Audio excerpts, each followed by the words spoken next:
اعوذ باللہ من الشیطان الرجیم، بسم اللہ الرحمن الرحیم۔ تاریخ زبان و ادب کے مضمون میں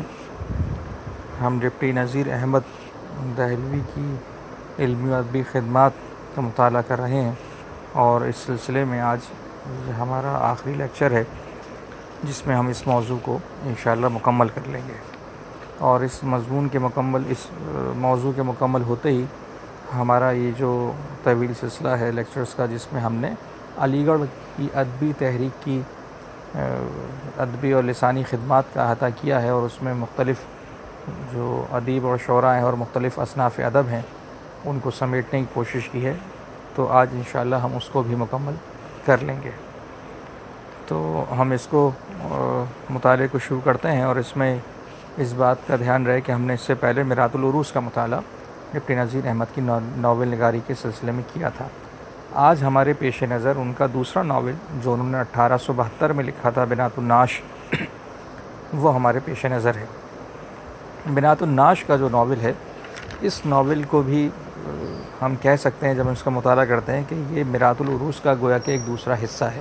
اور خود ڈپٹی نذیر احمد نے بھی اس بات کا اظہار اس ناول کے دیباچے میں کیا ہے کہ یہ اسی کا ایک دوسرا حصہ ہے۔ موضوعاتی اعتبار سے اس کو ہم کہہ سکتے ہیں۔ اس کی وجہ یہ ہے کہ جس طریقے سے انہوں نے بنات العروس میں بچیوں کی تعلیم و تربیت کو موضوع بناتے ہوئے ایک منفی اور ایک مثبت کردار پیش کیا تھا، اور پھر ان کے تسلسل سے کہانی کو، واقعات کو بنتے ہوئے آگے تانے بانے بنتے چلے گئے اور کہانی آگے بڑھتی چلی گئی تھی۔ اس ناول کے اندر ایک کردار یعنی کہ رئیس زادی ہے حسن آرا، اس کو پیش کیا گیا ہے، اور اس کا کردار جو ہے وہ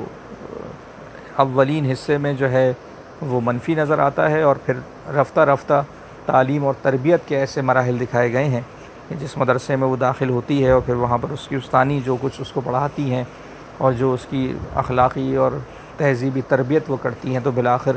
جب مدرسے سے وہ فارغ التحصیل ہو کر نکلتی ہے تو اس کی شخصیت میں وہ تمام تر خوبیاں داخل ہو جاتی ہیں اور پیدا ہو جاتی ہیں، صفات کہ جو ایک اعلیٰ کردار کی بچی میں ہونی چاہیے، جس نے اپنی زندگی میں قدم رکھنا ہے اور ذمہ داریوں کو سنبھالنا ہے۔ تو یہ آخر میں کردار جو ہے وہ مثبت رویہ اختیار کر لیتا ہے۔ تو ڈپٹی نذیر احمد نے یہاں ایک اعلیٰ گھر کی ایسی بچی کے جو ناز و نام میں پلی ہے اور دولت کی فراوانی ہے، لیکن اس کا مزاج بہت بگڑا ہوا ہے، اپنے گھر کے لاڈ پیار کی وجہ سے کہہ لیجیے، اور دولت اور آرام کی جو فراوانی ہے، عیش و آرام کی، اس کی وجہ سے اس میں تربیت کی جو کمی رہ جاتی ہے وہ ایک ادارے کے ذریعے سے پوری ہوتی ہے۔ تو اس میں جو رجحان ہے وہی تربیت کا پہلو ہے، اور اس میں یہ بات دکھانے کی کوشش کی گئی ہے کہ تربیت کے ذریعے سے، تعلیم کے ذریعے سے اخلاق کو بنایا جا سکتا ہے اور سنوارا جا سکتا ہے۔ یہ ایک ایسا مرحلہ ہے کہ جو انسان کو زندگی کے سفر گزارنے میں معاون ثابت ہو سکتا ہے۔ تعلیم و تربیت کا میدان، تعلیم و تربیت کا جو عمل ہے وہ اس سلسلے کو بہتر بنا سکتا ہے۔ تو بچیوں ہی کو فوکس کیا ہے اس ناول کے اندر بھی ڈپٹی نذیر احمد نے، اور اس کردار کے اندر دونوں پہلو انہوں نے سمیٹ کے رکھ دیے ہیں، اور ایک ایسا رول ماڈل اس کو بنا کر پیش کیا ہے کہ ہم اس کے ذریعے سے، تعلیم و تربیت کے ذریعے سے بچیوں کی اصلاح کر سکتے ہیں، اصلاح کی گنجائش موجود ہے، طریقہ کار جو ہے وہ یہی ہے۔ یہ ناول اس موضوع پر مبنی ہے۔ اس کے بعد جو دوسرا ایک اور ناول جس کو تیسرا ہمیں کہنا چاہیے بالترتیب، وہ توبۃ النسوء کے نام سے ہے، اور یہ ایک خاصا طویل اور پہلے کی نسبت جو موضوع ہے اس سے ذرا سا مختلف ہے۔ ڈپٹی نذیر احمد نے جب بنات النعش کا دیباچہ لکھا تھا تو اس میں اس بات کا اظہار کر دیا تھا کہ اگر زندگی رہی تو پھر ایک ناول میں نے اور لکھنے کی نیت کر رکھی ہے، جس میں تعلیم دینداری کا جو مضمون ہے کہ کس طریقے سے ہمارے دین کے جو تعلیمات ہیں اس سے مزاج میں اور اخلاق میں اور کردار میں کیا کچھ تبدیلیاں واقع ہو سکتی ہیں، اس کو موضوع بنا کر میں ایک ناول لکھنا چاہتا ہوں۔ تو 1874 میں ان کا یہ ناول توبۃ النسوء جو ہے وہ شائع ہوا ہے، اور وہی سلسلہ مقصدیت کا جو علی گڑھ تحریک سے وابستگی کا ان کی علامت تھا وہ یہاں پر بھی ہمیں نظر آتا ہے بڑے بھرپور انداز میں۔ اس ناول کا جو نام ہے وہ انہوں نے قرآن حکیم سے لیا ہے، جہاں مخلصانہ توبہ کے معنی جو ہیں وہ توبۃ النصوحہ کے الفاظ اس میں قرآن حکیم میں آئے ہیں، یعنی کہ سچی اور پکی توبہ خلوص کے ساتھ۔ اور مولانا روم کی ایک مثنوی جو ہے اس میں بھی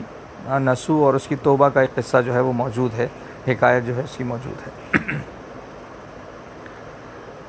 تو اس زاویے سے ہم دیکھتے ہیں کہ یہ ناول جو ہے ان کا، یہ ہماری تہذیبی، مذہبی اور ادبی روایت کا ایک مرقع ہے، جس میں انسانی زندگی کے ایسے مسئلے کو موضوع بنایا گیا ہے جو کہ عالمگیر ہے اور آفاقی ہے، اور ہر عہد کے انسان کے لیے یعنی کہ کارآمد ہے اور مفید ہے، کیونکہ اس کے اندر ڈپٹی نذیر احمد نے تربیت اولاد کا جو عمل ہے اس کو فوکس کیا ہے اور اس کو اپنا مرکز و محور بنایا ہے کہ اس حوالے سے جو کوتاہی ہمارے گھروں میں برتی جا رہی ہوتی ہے، اولاد کو ہر حوالے سے سہولیات فراہم کرنے کی جو کہہ لیجئے کہ فکر لاحق ہوتی ہے والدین کو، وہ بالکل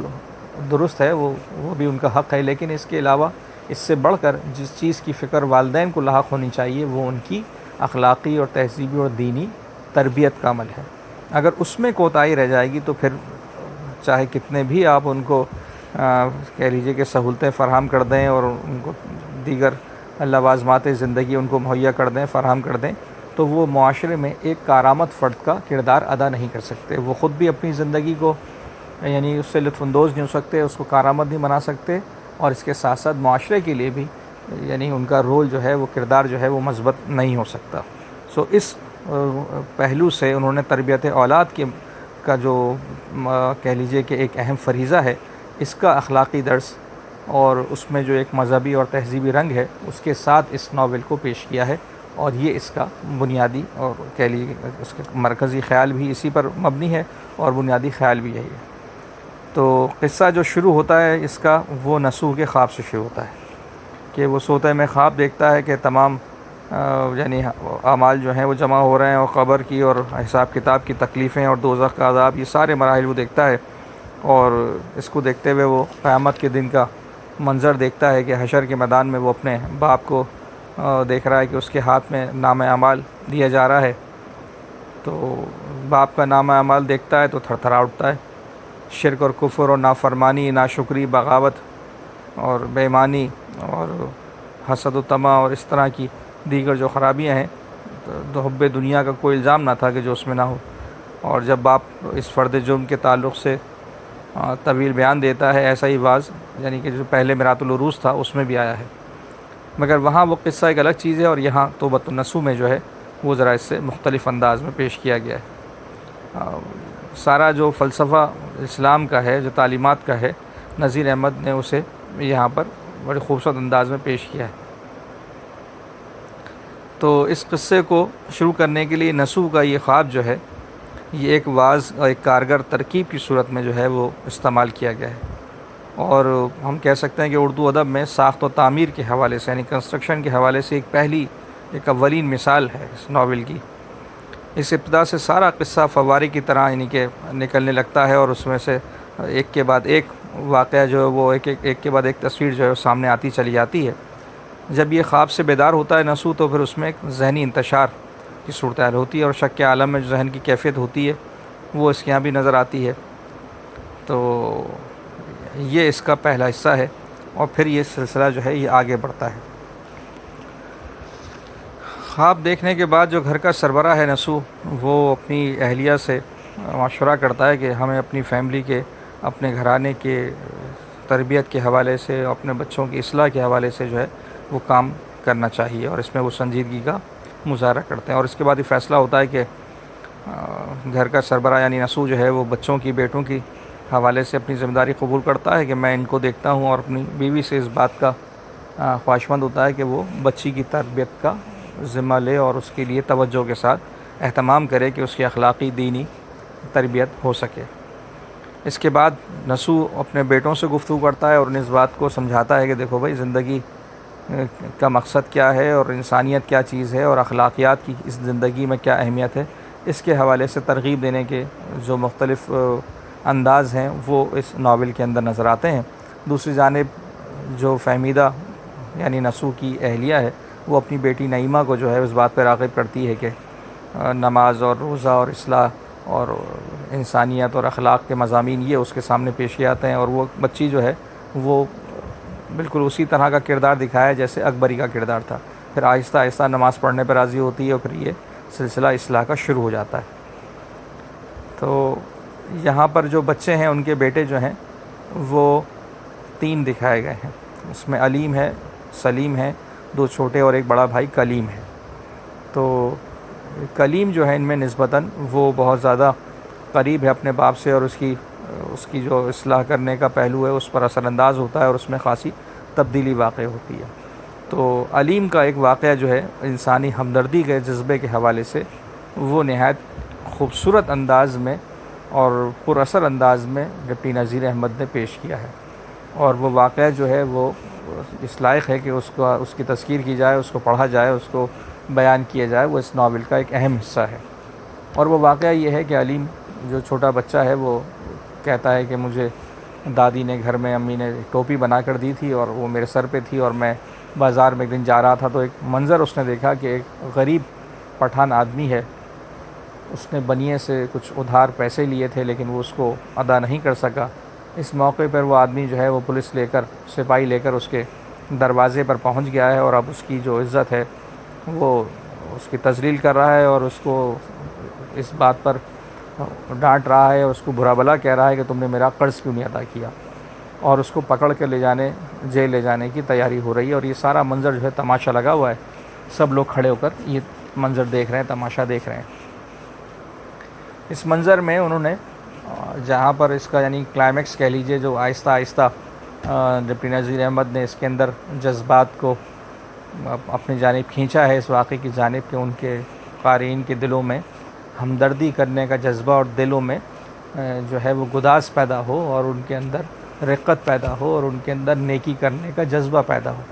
اور یہ تو ہم سب جانتے ہی ہیں کہ نیکی دلوں کے نرم ہونے کے بغیر ممکن نہیں ہے۔ اب یہاں سے کہانی میں وہ عنصر پیدا ہوتا ہے جو بنیادی طور پر علی گڑھ کی تحریک سے بھی وابستہ ہے، اور خود ڈپٹی نذیر احمد کا بھی سب سے بڑا اولین مقصد ہے کہ معاشرے کی اصلاح کا۔ تو وہ پہلو یہ ہے کہ وہ آدمی جو ہے گھر میں جاتا ہے اور اپنی بیگم سے کہتا ہے کہ بھلا بتاؤ کیسے عزت بچائی جائے۔ وہ کہتی ہے کہ یہ گھر کا سامان ہے، اس کو بیچ دو اور ان کے قرضے کے پیسے اس طریقے سے ادا کر دو۔ وہ اپنے گھر کا سارا سامان لا کے باہر رکھتا ہے کہ بھائی تم اپنے پیسوں کے بدلے میرے گھر کا سارا سامان جو ہے، قیمتی جو برتن ہے، جو بھی اس غریب کے سامان تھا وہ لا کر رکھتا ہے، اور بنیا اس کا زبردست کٹوتی کے ساتھ حساب کتاب لگا کر کہتا ہے کہ نہیں، یہ پیسے اس میں کم پڑ رہے ہیں، تمہارے پاس سامان پورا نہیں ہوا۔ تو وہ آدمی دوبارہ گھر میں جاتا ہے اور کہتا ہے کہ بھلا بتاؤ کہ کس طرح سے اس کو پورا کیا جائے۔ تو پھر یہاں پر وہ منظر ہے کہ وہ چھوٹی سی بچی جو بالکل اس کی بہن نعیمہ کے برابر تھی، علیم کے، وہ وہاں پر موجود تھی اس غریب آدمی کی بچی کی حیثیت سے۔ اس کی والدہ کہتی کہ بس اب اس کے کان میں بالیاں رہ گئی ہیں، یہ اتار کر دیتے ہیں اس کو، شاید اس کے ذریعے سے جو ہے یہ ہمارا قرض اتر جائے اور پورا ہو جائے۔ یہ بالیاں جو اتارنے کا منظر ہے یہ بڑا یعنی کہ جذباتی ایک منظر ہے، اور جب وہ بالیاں اتارتے ہیں تو وہ بچی جو ہے وہ بلک بلک کر رونا شروع کرتی ہے، اور اس کے والدین بھی رونا شروع کر دیتے ہیں۔ تو لیکن قرضہ اس کے ذریعے سے بھی پورا ہوتا نظر نہیں آ رہا تھا اور نہ ہو سکا۔ اتنی دیر میں علیم جو ہے اس منظر کو دیکھ کر، یہ وہ ٹرننگ پوائنٹ ہے کہ جہاں وہ نیکی کر گزرنے کی تیاری کر لیتا ہے اور اس کا فیصلہ کر لیتا ہے۔ اس کے بعد وہ فوراً جاتا ہے قریب بازار میں اور ایک دکان پر اپنی جو خوبصورت قیمتی ٹوپی تھی اس کو بیچ دیتا ہے، اور کچھ پیسے، 1-1.5 روپیہ اس کی جیب میں موجود ہے۔ تو ڈپٹی نذیر احمد کہتے ہیں کہ فوراً بیچ کر اس گھر میں واپس آتا ہے اور پیسے لا کر اس عورت کے ہاتھ پہ رکھتا ہے کہ یہ پیسے آپ دے کر اپنے شوہر کو چھڑوا لیں۔ جب تک وہ سپاہی اس کو لے گئے تھے لیکن وہ فوراً پیسے کسی اور کو دے کر بھیجتی ہے کہ جاؤ اور میرے شوہر کو یہ رقم ادا کر کے واپس لے آؤ۔ تو یہ جو منظر ہے، اس کے بعد علیم کی جو اس نیکی کے حوالے سے سب سے اچھی خوبی ڈپٹی نذیر احمد نے یہاں بیان کی ہے وہ یہ ہے کہ وہ اس بات کا بالکل تذکرہ نہیں کرتا کہ میں نے یہ پیسے کس طرح سے ادا کیے ہیں اور یہ میرے پاس کہاں سے آئے۔ وہ عورت مستقل یہ سمجھتی ہے کہ شاید یہ پیسے اس نے ہم سے واپس لینے کے لیے ادھار کے طور پر ہمیں دیے ہیں، اور وہ اس کی بہت عزت کرتی ہے، خاطر مدارات کرتی ہے جو بھی اس کے پاس دستیاب ہوتا ہے۔ تو علیم کہتا ہے، اور اس کے جو مکالمے ہیں وہ یہ ہے کہ میں دل میں جو ہے نہایت شرمندہ ہو رہا تھا کہ یہ عورت میری شان میں، میں اس سے عمر میں چھوٹا ہوں اور بچھی جا رہی ہے اور مہربانی کا اظہار کر رہی ہے اپنی، یعنی کہ وہ اس مہربانی سے اس کے اوپر نچھاور ہو رہی تھی۔ اب یہ سارا منظر جو ہے اس کے اندر کہیں جہاں پر وہ نیکی کو اپنی چھپانے کی کوشش کر رہا ہے، اس کے سر پہ سے وہ جو رومال اس نے اس ٹوپی کے بدلے اپنے سر پہ باندھ دیا تھا وہ کھل جاتا ہے، اور جب وہ عورت دیکھتی ہے تو سمجھ جاتی ہے کہ یہ اس نے جو ہے اپنی ٹوپی بیچ کر جو ہے یہ رقم ادا کی ہے۔ اس واقعے کا سب سے جو حسین پہلو ہے یہ ہے کہ نیکی کرنا اور پھر نیکی کر کے اس عمل کو چھپائے رکھنا، یہ جو دین کی تعلیمات کا جوہر ہے وہ ہمیں یہاں اس ناول کے اس حصے میں نظر آتا ہے کہ نیکی در حقیقت ہماری دینی تعلیمات کی روشنی میں سب سے عظیم وہ ہے کہ نیکی کو جتنا پوشیدہ رکھا جائے گا اس کے اجر میں، اس کے ثواب میں اتنا ہی زیادہ اضافہ ہوتا جائے گا۔ اس واقعے میں اس خوبصورتی کے ساتھ ناول کے اس حصے میں ڈپٹی نذیر احمد نے اس کو سمو دیا ہے، اس کو پرو دیا ہے کہ قاری کے دل پر یہ براہ راست اثر کرتا ہے، اور غیر محسوس طریقے سے وہ جذباتی طور پر اس واقعے کو قبول کرتا ہے، اور وہ بھی ایک ایسا ہی سبق اس واقعے سے لیتا ہے۔ تو یہاں ان کی جو تکنیک ہے ناول کی اور جو وہ مقصد ہے اس کا ایک حسین امتزاج نظر آتا ہے کہ وہ غیر محسوس طریقے سے قاری کو ایک بہت بڑی ہماری اخلاقی اور دینی اور تہذیبی اقدار جو ہے وہ سکھا بھی دیتے ہیں، اور اس پر عمل کرنے کے لیے بھی راضی کر دیتے ہیں، اور اس کی بہترین کوالٹیز کے ساتھ۔ یہ واقعہ جو ہے بڑا دلچسپ بھی ہے اور بڑا پرلطف بھی ہے، اور اس میں حکمت بھی موجود ہے اور تربیت کا ایک پہلو بھی موجود ہے۔ اس کے بعد ایک اور پہلو جو اس ناول کا بڑا خوبصورت ہے وہ ان کا جو بڑا بیٹا کلیم ہے، وہ اس میں اصلاح کا کوئی پہلو نہیں آتا، اور وہ جو رنگا رنگی زمانے کی ہے اور جو زمانے میں جو نہ دکھاوے کا پہلو ہے نہ بود و نمائش کا پہلو ہے، اس کے کردار میں وہ ساری خرابیاں موجود تھیں، اور وہ اصلاح کی جانب اپنی راضی نہیں ہو رہا تھا، اور وہ اس راستے پہ نہیں آ رہا تھا جس پر اس کے چھوٹے بھائی اپنے والد کی نصیحت کے بعد لگ چکے تھے۔ ایک دن وہ ناراض ہو کر کسی بات پر، جس کا وہ طویل واقعہ ہے، ہم اس کو یہاں مختصر کرتے ہوئے جو اصل واقعہ اس کا ذکر کرتے ہیں کہ وہ ناراض ہو گیا، اور اس کا ایک دوست جو تھا وہ اس کے گھر جانے کا رہنے کا فیصلہ کر لیتا ہے، کلیم جو ہے، اور وہ گھر سے ناراض ہو کر وہاں سے نکل جاتا ہے کہ نہیں بس اب میں جا کر اپنے دوست کے گھر رہوں گا۔ اب یہ جو دوست اس کا ہے اور جو اس کا نام ہے اور جو اس کا کیریکٹر تخلیق کیا ہے ڈپٹی نذیر احمد نے اس ناول میں، وہ بہت خوبصورت ہے تو وہ منفی کردار منفی ہے، اور اس کا نام ہی مرزا ظاہر دار بیگ ہے، لیکن اس کی جو اپیرنس ہے اور اس کے جو ڈائلاگز ہیں اور جو اس کا کردار جس انداز میں اس واقعے کے اندر حرکت کرتا نظر آتا ہے اور اپنا جو اثر اس واقعے سے پیش کرتا ہے، وہ بہت امپیکٹ جو ہے اس کا بڑا مثبت ہے۔ اب مرزا ظاہر دار بیگ کے دوستی کے رشتے کو دیکھتے ہوئے کلیم جو ہے اپنے ماں باپ سے نکل کر اور ان کے بھی چل پڑتا ہے۔ مرزا ظاہر دار بیگ جو ہے ان کا مختصر سا تعارف یہ ہے کہ وہ ایک ایسا نام جیسا ہے اس کا، بالکل وہ اس میں بامسمہ تھا، یعنی جیسا اس کا نام ہے کہ ظاہر دار بیگ، تو وہ صرف ایک ایسی شخصیت ہے کہ جو دکھاوے کے لحاظ سے بڑا بنا ٹھنا اور جھوٹ بولنے والا اور دھوکہ دینے والا ایک ایسا زبردست کردار ہے کہ لوگوں کو اپنے ظاہری حلیے سے ایسا متاثر کرتا ہے کہ جیسے اس زمانے کا کوئی بہت بڑا سیٹھ ہے اور بہت بڑا زمیندار ہے، اور خود کو یہی ظاہر کرتا ہے، اور اس کی جو کیریکٹر کی جو جزیات ڈپٹی نذیر احمد نے پیش کی ہیں اس میں ایک بڑا خوبصورت جو ایک پہلو ہے وہ یہ ہے کہ وہ چابیوں کا گچھا بھی ہے اپنے ساتھ لٹکائے گھمائے پھرتا تھا تاکہ لوگوں کو معلوم ہو کہ اس کی بہت ساری پراپرٹیز ہیں، بہت سارا خزانہ اس کے پاس، بڑا مالدار اور جاگیردار آدمی ہے گویا کہ، حالانکہ حقیقت اس کے بالکل برعکس تھی۔ یہ سب کچھ وہ دکھلاوا کرتا تھا، نہ اس کے پاس کوئی رہنے کی اچھی جگہ تھی، نہ اس کے پاس کوئی مال و دولت تھا، نہ اس کا کوئی تعلیم و تربیت کا معاملہ تھا، نہ کوئی پڑھا لکھا تھا۔ وہ لوگوں کو دھوکہ دینے کے ذریعے سے اپنی ساری زندگی کے وقت اسی طریقے سے کبھی یہاں بیٹھا، کبھی وہاں کھایا، کبھی کسی کے ساتھ وقت گزارا، تو وہ اسی قسم کا ایک آدمی تھا، لوگوں کو مروب کر کے اور دھوکہ دے کر وہ اپنی زندگی گزارا کرتا تھا۔ اب یہ جو کردار ہے یہ ایک ایسا منفی کردار ہے ظاہردار کا کہ یعنی کہ اپنے ظاہری حلیے سے، اپنی مال و دولت کے اس شو آف کرنے سے، اس کے دکھاوے سے لوگوں کی ہمدردیاں حاصل کرنا، نہ صرف ہمدردیاں بلکہ ان کے اوپر باروب ایک جو کردار ہے وہ بن کر رہنا معاشرے کے اندر، یہ ایک ایسا منفی کردار ہے، ایک ایسا رجحان ہے ذہنی، ایک ایسا نفسیاتی مسئلہ ہے انسان کے ساتھ کہ وہ کم و بیش ہر انسان کے اندر کہیں نہ کہیں موجود ہوتا ہے۔ اگر اس کی اصلاح نہ کی جائے تو پھر وہ مرض، وہ رویہ جو ہے وہ بڑھتا چلا جاتا ہے، اور یہ ایک ایسی بد اخلاقی کی بات ہے کہ انسان جو ہے اس کو چھپائے اور جو نہیں ہے اس کو دکھائے، اس کو ظاہر کرے۔ اور اگر یہ عادت درست نہ کی جائے، اس کی تربیت اور اصلاح نہ کی جائے، تو پھر یہ ایک ایسا رجحان بن جاتا ہے معاشرے میں کہ ہر فرد دوسرے پر اعتبار نہیں کرتا، ہر فرد ایک دوسرے سے ڈرتا ہے اور اس بات کا گمان رہتا ہے کہ یہ سب کچھ جو ہے دھوکہ دہی ہے۔ بظاہر سب ملنے والے اور تعلقات جو ہیں، جو رویے ہیں، وہ یقیناً ایسے نہیں ہیں، ان میں تو نظر آتا ہے کہ میل ملاپ ہے، لیکن ہر شخص دوسرے پر بد اعتمادی کرتا ہوا نظر آتا ہے۔ تو کلیم جب اس سے ملنے کے لیے گیا اور اس نے معلومات حاصل کرنا شروع کی تو اس کو معلوم ہوا کہ یہ شخص تو بالکل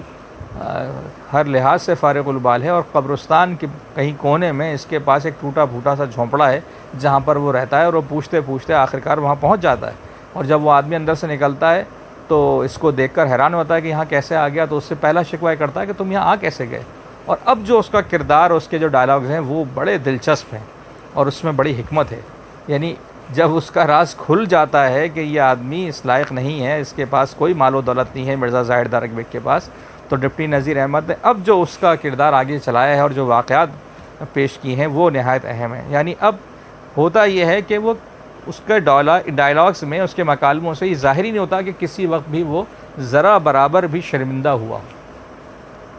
اس کے اندر کوئی شرمندگی کا پہلو ہو کہ میرا آج راز کھل گیا، یہ میرا دوست جو مجھے بہت بڑا لینڈ لارڈ سمجھتا تھا آج میرے دروازے پہ آ گیا اور کہہ رہا ہے کہ مجھے گھر میں ٹھہراؤ، اس کے پاس رہنے کی جگہ ہی نہیں تھی۔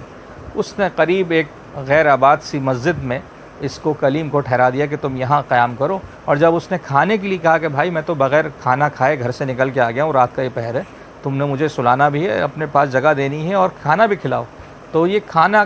کھلانے کا واقعہ اور پھر اس پہ جو ڈائلاگز ہیں وہ پڑھنے سے تعلق رکھتے ہیں کہ کس قدر ڈھٹائی اس کی دکھائی ہے، اس کے کردار کا جو منفی پہلو ڈپٹی نذیر احمد نے دکھایا ہے کہ کہیں بھی ذرہ برابر بھی اس میں شرم و ندامت اور عاجزی نہیں پیدا ہوتی اس کے آگے کہ اس کو شرم آ جائے کہ میں نے کس قدر اس شخص کو دھوکہ دے رکھا تھا، لیکن جو پریشانی ہے دراصل وہ کلیم کو ہی ہوتی ہے۔ اب یہاں یہ منفی کردار جو ہے وہ اپنے عروج پر دکھایا ہے کہ جب انسان کا دل یعنی کہ جھوٹ بولتے بولتے ایک ایسے مقام پہ پہنچ جائے کہ اس کو اپنی ذلت، اپنے یعنی اصل کے ظاہر ہونے پر بھی کسی قسم کا کوئی دکھ اور افسوس نہیں ہوتا، کوئی پریشانی نہیں ہوتی، وہ اتنا پکا ہو جاتا ہے اپنے اس بد کرداری کے اوپر، ایسا کردار وہ بنا لیتا ہے کہ پھر اس کو ان مراحل میں کسی قسم کی کوئی پریشانی درپیش نہیں ہوتی، اور وہ بدستور جھوٹ بولے چلا جا رہا ہے اور لمبی چوڑی باتیں اس عالم میں بھی کرتا چلا جا رہا ہے۔ تو ہم بات یہ کر رہے تھے کہ ڈپٹی نذیر احمد کا یہ جو ناول ہے توبۃ النصوح، اس کے ایک وہ واقعہ ہم نے مختصراً وقت کو دیکھتے ہوئے اظہار کیا، اس کا ذکر کر لیا علیم کے واقعے کا، اور دوسرا یہ مرزا زاہر دار بیگ کا نیگیٹو کردار۔ تو ڈپٹی نذیر احمد کی فنی جو خصوصیات ہیں اور ان کے جو کمالات ہیں ان میں یہ بات نہایت اہم ہے کہ وہ جب کسی موضوع کو منتخب کرتے ہیں اپنے ناول کے لیے تو پھر اس میں دونوں ہی طرح کے کرداروں کے ساتھ مکمل انصاف کرتے ہیں، اور جو کام کرنا چاہتے ہیں، جو ان کی مقصدیت ہے، وہ یقیناً ان دونوں ہی کے زبردست طریقے سے پیش کرنے سے ہی پوری ہوتی ہے کہ دونوں ہی کردار انسان کے سامنے آ جائیں اور وہ اپنے پورے لوازمات کے ساتھ اپنی شخصیت کے جتنے بھی پہلو ہو سکتے ہیں جذباتی اور نفسیاتی ان کے ساتھ سامنے آتے ہیں۔ تو اس سے ہمیں بڑی یعنی کہ سمجھنے کا موقع ملتا ہے، اور انسان اپنے اندر ٹٹول کے دیکھتا ہے کہ خدا نہ خواستہ اس کا کسی بھی درجے میں کوئی پہلو میرے اندر تو میری شخصیت میں تو موجود نہیں کہ میں بھی اس طریقے سے دکھاوا کر رہا ہوں اور بتا رہا ہوں لوگوں کو کہ جو میں نہیں ہوں۔ تو یہ ایک غور و فکر کرنے کی دعوت دیتا ہے، اور تربیت کا ایک پہلو لیا ہوا کردار ہے مرزا زاہر دار بیگ کا۔ اور پھر اس واقعے کے بعد جب یہ حادثہ اور ثانیہ اس کے ساتھ ہو جاتا ہے کہ وہ رات کو اس کو مسجد میں ٹھہراتا ہے، اور مسجد میں جو ہے وہ چمگادڑیں موجود ہیں، لائٹ کا کوئی انتظام نہیں ہے، زمین پر مٹی فرش پر موجود ہے، اور بڑی مشکل سے وہ وہاں رات گزارتا ہے، تو اس کے بعد اس کی بہت زیادہ اصلاح ہو جاتی ہے آگے چل کر ناول میں اس لڑکے کی۔ تو یہ پہلو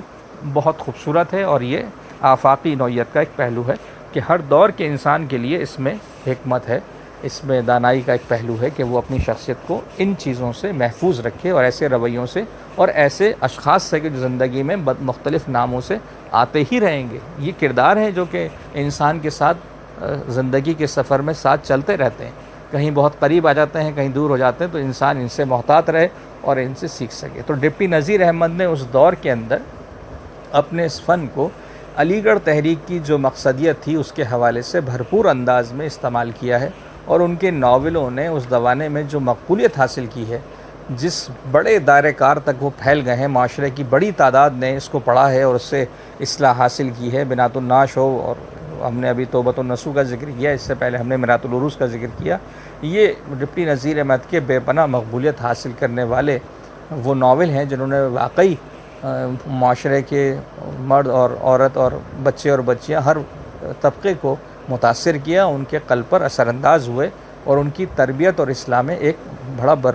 بڑا ہی بھرپور کردار انہوں نے ادا کیا ہے۔ اور ہمارے تدریس میں نصاب کا یہ حصہ، اس کے ناول کے مختلف حصے جو ہیں وہ اس میں شامل ہوتے رہے اور پڑھائے جاتے ہیں، اسی نیت سے اور اسی جذبے اور احساس کے ساتھ کہ اس سے اصلاح کی جا سکتی ہے اور اصلاح کرنی چاہیے۔ تو یہاں ہم اس گفتگو کو مکمل کرتے ہیں، اس کا آپ طویل مطالعہ کر سکتے ہیں، یہاں وقت کی کمی کے باعث ہم نے چیدہ ایسی نکات کا ذکر کیا ہے جس کے نتیجے میں ہم نہ صرف یہ کہ ڈپٹی نذیر احمد کی ناول نگاری اور اس معاشرے کو اور اس کی اصلاح کے پہلو کو سمجھ سکیں، بلکہ ہم مجموعی طور پر ڈپٹی نذیر احمد کے ساتھ ساتھ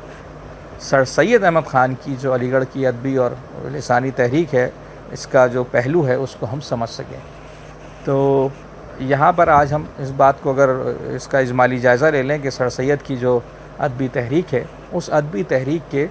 بڑے ہی گہرے اثرات اس معاشرے پر مرتب ہوئے۔ ہم نے اولین طور پر جس چیز کا جائزہ لیا تھا وہ ہم نے سر سید احمد خان کی انشا پردازی یعنی انشائیہ نگاری یعنی مضمون نگاری کے حوالے سے لیا تھا کہ سر سید احمد خان نے اپنے زبردست اسلوب میں جو مضامین تہذیب الاخلاق کے لیے تحریر کیے، انہوں نے اس رسالے کے ذریعے سے عوام الناس تک پہنچ کر ان کے قلب و ذہن کو تبدیل کرنے میں ایک اہم کردار ادا کیا۔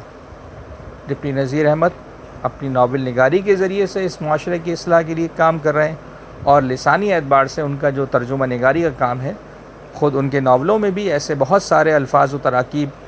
نظر آتے ہیں جو اردو زبان میں اس سے پہلے استعمال نہیں ہوئے، ان کی معنویت ہی تبدیل کر کے رکھ دی ہے۔ ایک لفظ ڈپٹی نذیر احمد کا، ایک مکالمہ، ایک سطر جو ہے وہ یعنی کہ ایک معنویت رکھتی ہے، اور اس کے اندر مقصدیت جو ہے وہ اولین حیثیت کے ساتھ ہمیں نظر آتی ہے۔ تو سر سید احمد خان ہوں یا ڈپٹی نذیر احمد ہوں۔ اس کے علاوہ ہم نے الطاف حسین حالی کو پڑھا، آج ہم ان کے بھی ذکر کو اس میں سمیٹ لیں، اگر اس کو بھی اس میں جوڑ لیں تو ہمیں نظر آتا ہے کہ الطاف حسین حالی ایک ہمہ جہت شخصیت کے حامل تھے، جن کا کام نہ صرف نثر میں، نہ صرف ایک صنف میں، بلکہ شاعری میں، نظم میں، غزل میں، تنقید میں، سوانح نگاری کی حیثیت سے، اور انہوں نے جو کام مشاعروں کے ذریعے کیا، جو مثنویاں انہوں نے لکھی، جو فطرت اور نیچر کے موضوعات کو انہوں نے فروغ دیا ہے، تو یہ سارے ہی کام ان کے ایسے تھے کہ جو ایک خاص مخصوص ہمیں کہنا چاہیے کہ مقصدیت کے تحت تھے۔ اس کے اندر کہیں بھی کوئی ایسی چیز موجود نہیں تھی کہ جو مقصد سے ہٹی ہوئی ہو اور تیر بہ ہدف نہ ہو،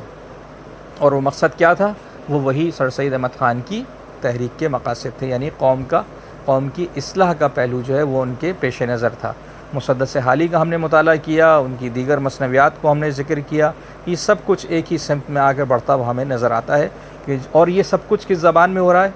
یہ سب کچھ اردو زبان میں ہو رہا ہے، یعنی اردو زبان میں اس تحریک کے نتیجے میں اتنی ساری اصناف کا اضافہ بھی ہوا ہے، اور اس کے اندر یہ صلاحیت پیدا ہو گئی ہے کہ یہ اتنے سارے مضامین کو بیان کرنے کے قابل ہو گئی ہے۔ جب ہم یہ کہتے ہیں کہ زبان میں اتنی صلاحیت پیدا ہو گئی، قابل ہو گئی اتنے مضامین کو، تو اس سے ہماری مراد یہ ہوتی ہے کہ اس کے اندر ایسی معنویت پیدا ہو گئی ہے، زبان میں اتنے الفاظ کا ذخیرہ اب دستیاب ہو گیا ہے، اور ادیبوں نے اور شعراء نے یہ کام عملاً کر کے دکھا دیا ہے۔ سو آگے آنے والے لوگ ان مضامین کو مزید آگے بڑھائیں گے اور اس کو آگے چلائیں گے، اور بالکل ایسا ہی ہوا ہے۔ پھر ہم نے علامہ شبلی نعمانی کا اس سلسلے میں تفصیلاً سے ذکر کیا، ان کی تنقید نگاری کا ذکر کیا، ان کی تاریخ نگاری کا ذکر کیا، ان کی سیرت نگاری کا ذکر کیا، تو اور ان کی شاعری بھی یقیناً اصلاحی حوالے سے جو مثنوی صبح امید انہوں نے لکھی،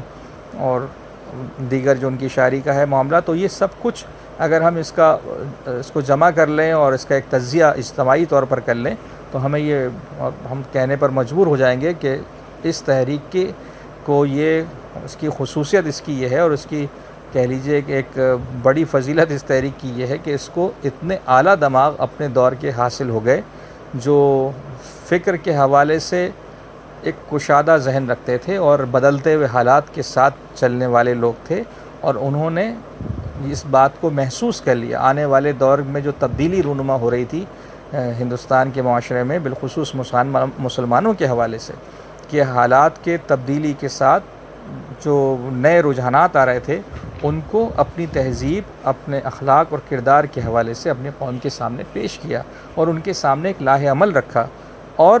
ان کو اس بات پر یعنی کہ ترغیب دی، ان کے جذبات کو جھنجھوڑا کہ انہیں اب آگے بڑھ کی جانب دیکھنا چاہیے، بجائے اس کے کہ وہ صرف ماضی کو دیکھتے رہیں اور اس کا رونا روتے رہیں۔ تو اس بدلتے ہوئے حالات کے اندر، جو کہ سیاسی، سماجی اور معاشی طور پر بہت زیادہ تکلیف دہ تھے، اور مسلمانوں کے لیے بالخصوص، اور اس میں مسلمانوں کی جو حکمت عملی تھی ان کو کوئی راستہ چونکہ نظر نہیں آ رہا تھا، جو ایک کوشش انہوں نے کی بھی تو وہ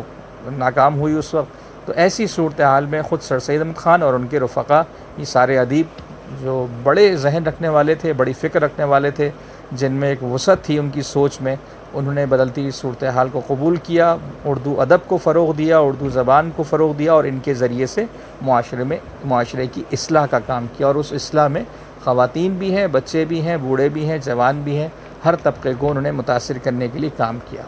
صحافت کا شعبہ بھی ہم نے اس میں ذکر کیا کہ صحافت کو بھی اس زمانے میں جو ہے وہ مولانا الطاف حسین حالی ہوں، سر سید احمد خان ہوں جنہوں نے رسالہ نکالا، اور علامہ شبلی نعمانی نے اپنے اپنے اداروں کے ذریعے، اپنے اپنے اداروں کے حوالے سے رسائل نکالے اور مضامین اور مقالہ جات کے لکھنے کا سلسلہ جاری رہا۔ تو یہ سارے ہی پہلو گویا کہ ان کا فائدہ جو ہے وہ بالخصوص اردو ادب کو پہنچا اور اردو زبان کو پہنچا، اور یہ جو جائزہ ہے ہم یہاں آج اس کو مکمل کرتے ہیں، اور اس کے نتیجے میں ہمارا یہ موضوع جو ہے آج مکمل ہوتا ہے۔ تو جو بھی سوالات ہوں اس حوالے سے وہ آپ واٹس ایپ کے ذریعے کر سکتے ہیں، اور یہاں میں آپ سے چاہوں گا وآخر دعوانا ان الحمد للہ رب العالمین۔